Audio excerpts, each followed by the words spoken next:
Et les plaintes des navetteurs sont plus nombreuses depuis lundi, depuis que la SNCB est passée à son horaire d'été.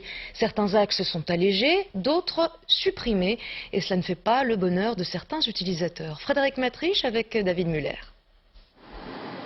Ces deux saisons, sur certaines lignes, la SNCB a réduit le nombre de voitures. Parfois, certaines destinations sont passées à la trappe. Depuis quelques jours, l'horaire d'été se fait ressentir.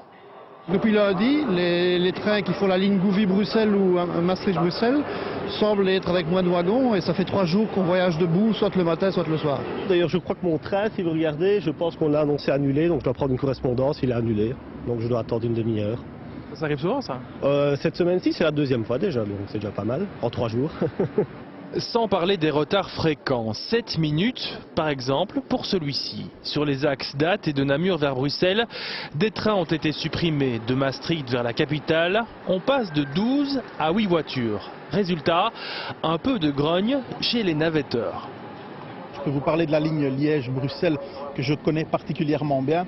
Et les trains en capacité maximum, c'est-à-dire avec 12 voitures, il y a toujours une bonne centaine de personnes qui restent debout. Donc ce n'est pas un problème qui arrive de manière occasionnelle, c'est un problème récurrent. Il arrive effectivement que des trains soient en suroccupation, c'est tout à fait clair. On fait tout pour l'éviter. On met les moyens en matériel roulant dont on dispose, mais on comprend très bien que si des gens doivent voyager debout, c'est effectivement très désagréable et inconfortable. On fait tout pour l'éviter.